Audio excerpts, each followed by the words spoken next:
कुर्साकांटा में बड़े ही धूमधाम से P3 बाजार प्राली मॉल का उद्घाटन हुआ। प्रमुख अतिथियों में बिहार सरकार के कैबिनेट मंत्री जनाब शहनवाज आलम, प्रदेश प्रवक्ता श्री अभिषेक झा और अन्य अतिथिगण थे। P3 बाजार प्राली मॉल के उद्घाटन के मौके पर प्राचीन वैदिक अनुष्ठान और मैथिल परंपरा के तहत यह कार्यक्रम आयोजित किया गया। मॉल का शुभारंभ 29 सितंबर को दिन भर धार्मिक अनुष्ठानों के साथ हुआ और अपराह्न 2 बजे के समय आधिकारिक रूप से उद्घाटन किया गया। उद्घाटन समारोह में शहनवाज आलम जी के साथ साथ प्रमुख अतिथियों में प्रदेश प्रवक्ता Shri Abhishek Jha, principal KN degree college के प्रोफेसर त्रिलोकनाथ झा, राष्ट्रीय परशुराम परिषद के राष्ट्रीय संयोजक पंडित अजय झा, प्रदेश उपाध्यक्ष अति पिछड़ा प्रकोष्ठ राजद के डॉक्टर शत्रुघ्न मंडल, प्रखंड अध्यक्ष राजद के मुश्ताक, मुखिया महेश शाह, बीना देवी, अमरदेव यादव, प्रदीप कुमार झा उर्फ बब्बन, महेंद्र यादव, रवि कुमार उर्फ लाल बाबू के साथ प्रबंधक कार्यक्रम श्री ललन कुमार झा सहित कई राजनीतिक व सामाजिक दिग्गज मौजूद थे।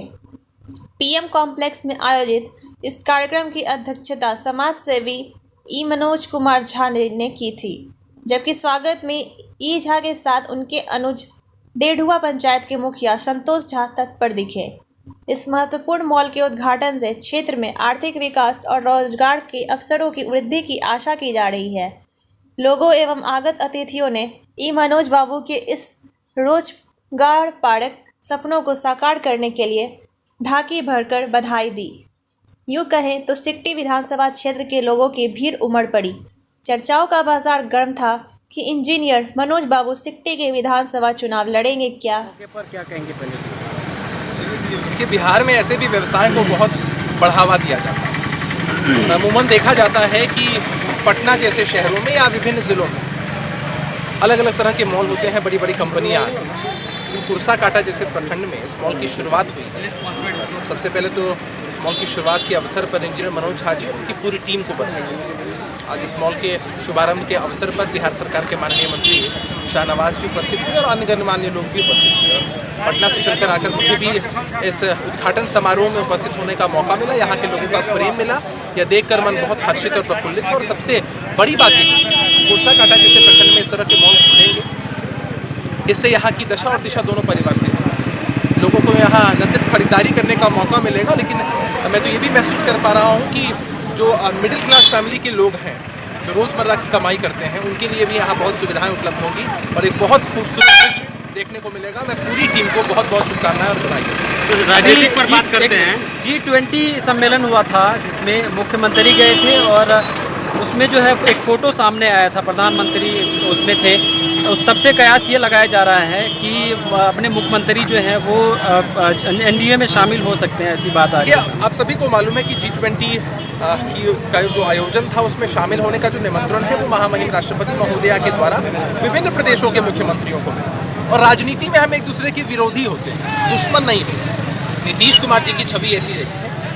राष्ट्र की बात है, आयोजन हुआ, उसमें हर किसी ने शिरकत की और मैंने फिर कहा कि कोई व्यक्तिगत मनमुटाव किसी से भी नहीं होता है। तस्वीरें सामने आती हैं। हम कुर्साकांटा में हैं। कुर्साकांटा के आज के आयोजन में आपने देखा है कि विभिन्न पार्टियों के प्रतिनिधि यहाँ शामिल हैं, चाहे वो भारतीय जनता पार्टी हो, राष्ट्रीय जनता दल हो, जनता दल यूनाइटेड हो या अन्य पार्टियाँ।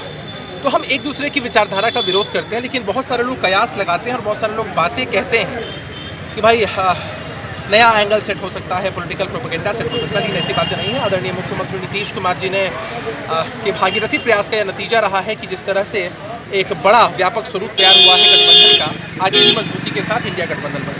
आप लोग कितने सीट पे चुनाव लड़ने जा रहे हैं? देखिए, सीटों का जो फैसला है वो कोऑर्डिनेशन कमेटी बनी है, आप सबको मालूम है। हर पार्टी के प्रतिनिधि उसमें शामिल हैं। अंततोगत्वा सभी पार्टी के वरिष्ठ नेता मिलकर देंगे। मनोज झा का मामले पे क्या कहेंगे, जैसे कि आप जानते हैं? इस पे तो हमारी पार्टी के राष्ट्रीय अध्यक्ष आदरणीय ललन सिंह जी ने और राष्ट्रीय जनता दल के वरिष्ठतम नेता लालू प्रसाद यादव जी ने अपना मंतव्य स्पष्ट कर दिया है। हम गंगा जमुनी तहजीब वाले लोग हैं, हर जाति धर्म के लोगों का सम्मान। दो कड़वी सवाल होगा, एक मिनट, दो कड़वी सवाल है। अभी मंत्री जी ने कहा कि इस प्रकार का मॉल मनोज झा जी का और दूसरी जगह भी उद्घाटन में हम लोग आएंगे, तो गरीब लोगों का मॉल, जो गरीब है, असहाय है, बेरोजगार लोग हैं, उनका मॉल कब खुलेगा?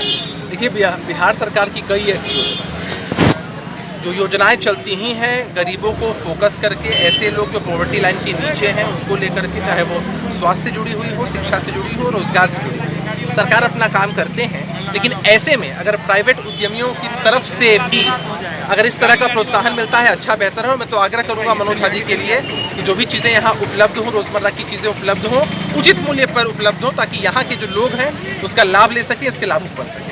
सरकार की 2 योजना, एक सवाल मेरे करने दीजिए सर, एक मिनट सर। एक सवाल है, यहाँ पे मुख्यमंत्री जी के 2 योजनाएं हैं जो कि शराबबंदी है और नल जल योजना, ये दोनों विफल साबित हो रहा है, इसमें क्या कहेंगे? देखिए, जहाँ भी कमियाँ और त्रुटियाँ दिखाई पड़ रही हैं, ये बहुआयामी योजना है। हम एक लाइन में इसको असफल नहीं कह सकते हैं। त्रुटियाँ हर जगह होती हैं, किसी भी योजना की आप बात करें, वो केंद्र के स्तर पर हो या राज्य के स्तर पर, त्रुटियाँ हर जगह होती हैं। जहाँ गड़बड़ियाँ होती हैं, हम तो आप लोगों से भी आग्रह करते हैं, आम जनमानस से भी आग्रह करते हैं कि उचित जगह पर उसकी शिकायत करें, ताकि अगर कोई अधिकारी अनियमितता बरत रहे तो उन पर भी कार्रवाई सुनिश्चित। सर अपना परिचय दे। अभिषेक झा, प्रदेश प्रवक्ता, जनता दल यूनाइटेड। सर, जब से ये कहा जा रहा है कि जब से जो है तेजस्वी यादव के साथ गया है तो जंगल राज की वापसी हो रहा है, क्या कहना चाहेंगे? ये सिर्फ विरोधियों की एक स्ट्रैटेजी है। आपकी अररिया के आंकड़े हमारे पास, आप कहें तो हम प्रस्तुत कर दें, कुछ समय दे दें। तो जब इनके साथ थे तब ज़्यादा अपराध है। आदरणीय मनोज जी के द्वारा ये सराहनीय कदम है। मैं समझता हूँ इस मॉल खुलने से क्या कहते हैं, लोगों की सुविधाएं ही सिर्फ नहीं मिलेगी, रोजगार भी प्राप्त होगा। और हमारी शुभकामनाएं हैं मनोज जी के साथ। सर, एक सवाल, ये अररिया की जनता में एक सवाल है, महागठबंधन का चेहरा कौन बनेगा इनकी? जब महागठबंधन वाले फैसला करेंगे सबको पता चल जाएगा कौन है उम्मीदवार, से इंतजार कीजिए।